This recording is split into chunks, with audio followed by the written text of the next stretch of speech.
I have so many fat quarters of fabric. I swear it's actually becoming a bit of an obsession.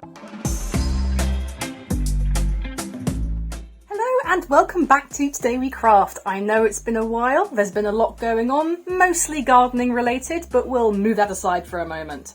But now we're back, and today I'm going to be showing you how to make a removable ironing mat. These are fantastic because they fit over any size of cutting mat that you have. I quite often find with my quilting projects, and you may be the same, that I need to iron something but I don't want to get out the whole ironing board. So in conjunction with Rhino cutting mats, I've come up with this design. This is a double layered ironing mat that uses reflective wadding. This is going to provide you with a really fantastic firm ironing surface without making your cutting mat warp with the heat. So without further ado, let's get started. You are going to need 2 pieces of heat resistant wadding. Now the size is going to be entirely dependent on the size of your mat. This is an A4 mat, and all you need to make sure is when you're measuring your wadding against your mat, you leave a 1/4 inch seam allowance all the way around the edge.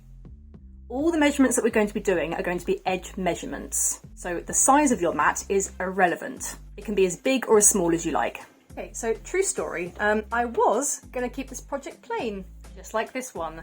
However, I then realised that I have so many fat quarters of fabric. I swear it's actually becoming a bit of an obsession. So I thought, seeing as the piece of fabric that I need is actually quite small, this would be a perfect opportunity to actually use up some of my fat quarters. So these are the fabrics that I'm actually going to be using.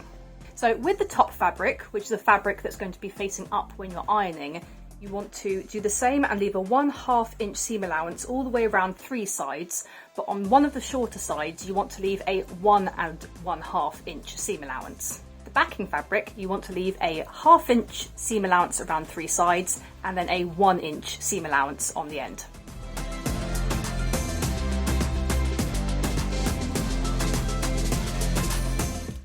Have I mentioned how amazing it is to be able to cut straight onto my table using this mat?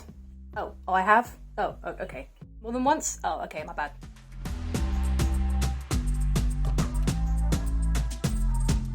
If you want to know why, there's a video just up here.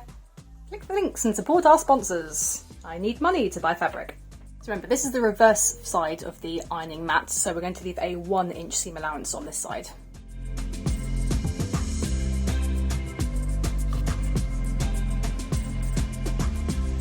Okay, so just because there's some creases on this fabric, I'm just going to give it a quick iron. I need an ironing mat to make my ironing mat.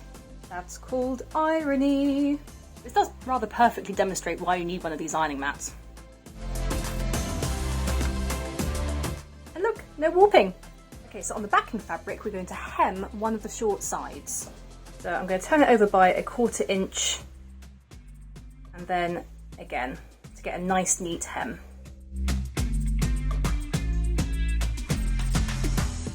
You can secure this however you like. I personally prefer to use quilter's clips.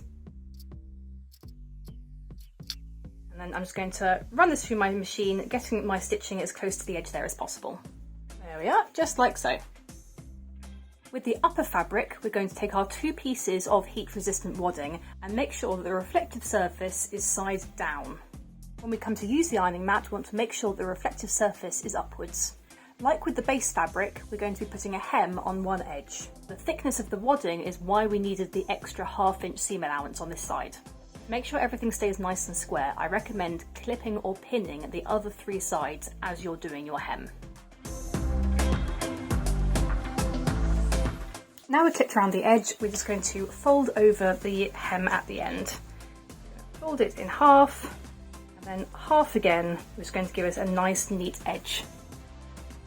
Just a word of caution, if you have an adjustable speed setting on your machine, I would recommend going along this hem quite slowly.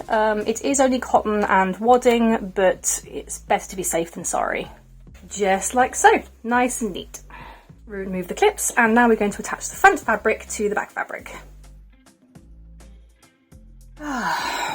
Now, this is what happens, boys and girls, when you are not accurate with your hemming.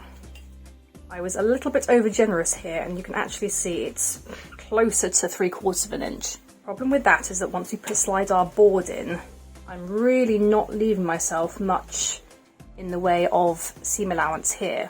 The plan was always to trim that back.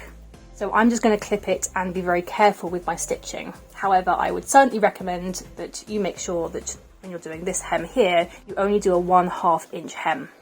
Learn from my mistakes. I screw up, so you don't have to. When we come to the two pieces together, place your top fabric right side up on the table and then place your base fabric on top. I'm actually going to pull it away ever so slightly from the edge here.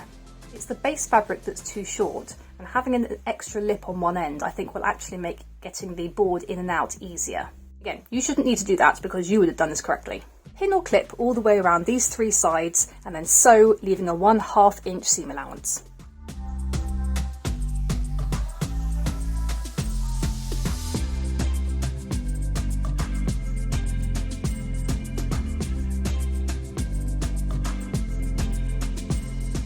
All that's left now is to chop off all of this excess, as well as the two corners. And then we're going to turn the whole thing through. Use something pointy like a pencil to poke out the corners. Do not use a pair of scissors. I've done that before and I've ended up poking a hole, and at this stage in the project you might even end up using a naughty word. And that is your ironing mat completed. If you enjoyed this video, I'd really appreciate it if you could leave me a thumbs up.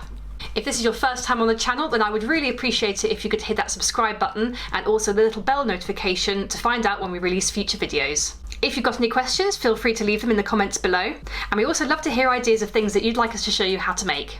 Thanks for watching, I'll see you next time. If you have a moment, here's some more videos that we think you might enjoy.